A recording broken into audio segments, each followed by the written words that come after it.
जैसा कर्म करोगे वैसा ही फल प्राप्त होगा। यह कहावत हम सब ने बहुत बार अपने जीवन में सुनी होगी, लेकिन क्या सच में आप दिल से मानते हैं कि अच्छे कर्मों का फल अच्छा ही होता है? अंदर से कोई स्पष्ट उत्तर नहीं आ रहा होगा, क्योंकि हम अपने आसपास ऐसे बहुत से लोगों को देखते हैं जो जीवन भर अच्छे कर्म करते रहते हैं, लेकिन इसके बावजूद उन्हें फल प्राप्त नहीं होते। एक नौजवान कड़ी मेहनत करता है किसी परीक्षा में पास होने के लिए, लेकिन उस परीक्षा के परिणाम में उसे निराशा ही हाथ लगती है।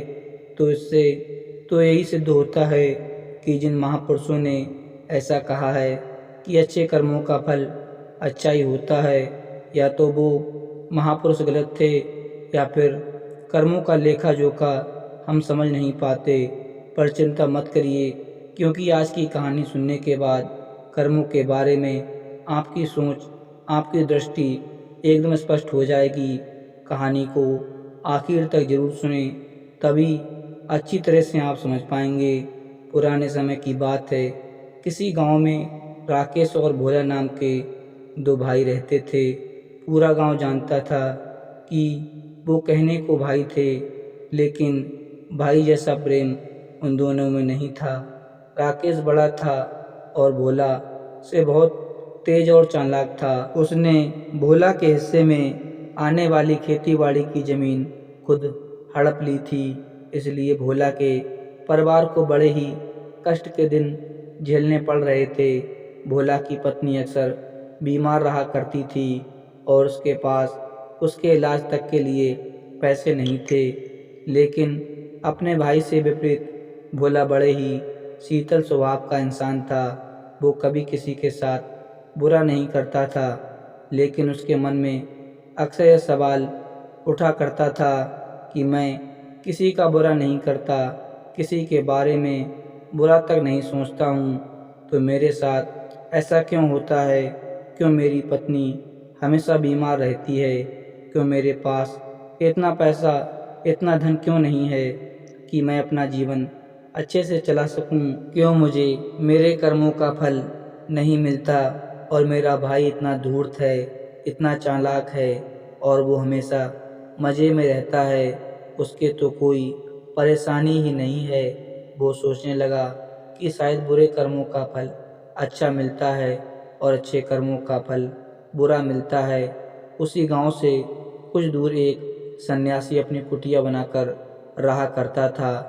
जब भी वो सन्यासी गांव में भिक्षा मांगने के लिए आता, तो सबसे एक ही बात कहता कि जो तूने किया वो तेरे हिस्से, और जो मैंने किया वो मेरे हिस्से। भोला इस बात का अर्थ कभी समझ नहीं पाया। एक दिन जब वो गहरी चिंता में डूब उठा, तो उसके कानों में यही शब्द पड़े कि जो तूने किया वो तेरे हिस्से, और जो मैंने किया वो मेरे हिस्से। जैसे ही यह शब्द भोला के कानों में पड़े, तो वो गुस्से से तिलमिला उठा। उसने गुस्से में उस सन्यासी से कहा कि हे महात्मा, आप हमेशा ही यह बात की रट लगाते हैं जिसका कोई मतलब नहीं है। अगर आपकी बात सत्य होती तो मैं अपने जीवन में अच्छे कर्म करते आया हूँ, तो मेरे हिस्से में तो अच्छे ही काम होने चाहिए, अच्छा फल ही प्राप्त होना चाहिए। लेकिन मुझे कुछ भी अच्छा फल प्राप्त नहीं हुआ।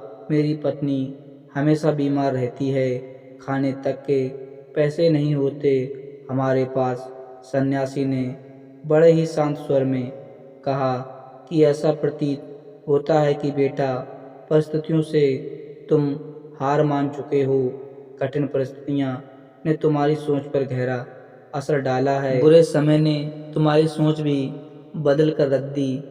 तुम एक काम करना, आज संध्या के समय कुछ फल लेकर मेरे आश्रम आना, फिर मैं तुम्हारे सारे सवालों के जवाब दूंगा। और यह कहकर वो सन्यासी अपना भिक्षा पात्र लेकर अगले घर की तरफ निकल जाता है। संध्या के समय भोला ने कुछ फल खरीदे और गांव से दूर उस सन्यासी की कुटिया की तरफ निकल पड़ा।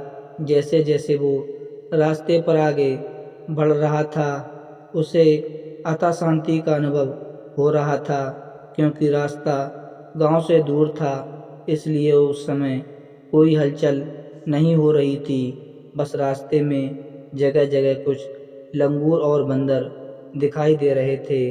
भोला के मन में आया कि वो कुछ फल उन बंदरों और लंगूरों को खिला दे, लेकिन फिर उसने सोचा कि अगर मैं फल लेकर सन्यासी के पास नहीं गया तो मेरे सवालों के जवाब मुझे नहीं मिलेंगे।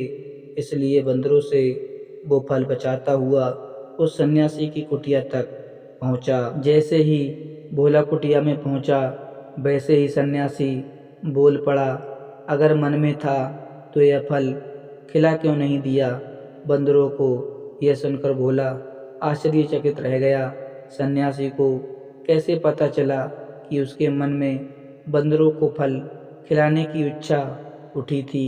उसने पूछा कि महात्मा, आपको कैसे पता कि मैं बंदरों को फल खिलाना चाहता था। सन्यासी ने बड़े ही शांत स्वर में कहा कि जरूरी यह नहीं है कि मुझे कैसे पता चला, हम तो सन्यासी हैं, सबके मन की बात पढ़ लेते हैं। जरूरी यह बात समझना है कि जिस तरह एक बछड़ा हजारों गायों के बीच अपनी माँ को ढूंढ लेता है, उसी प्रकार कर्म अपनी कर्ता को ढूंढ ही लेता है। यह कर्म हमारे हाथों से ही होना लिखा था।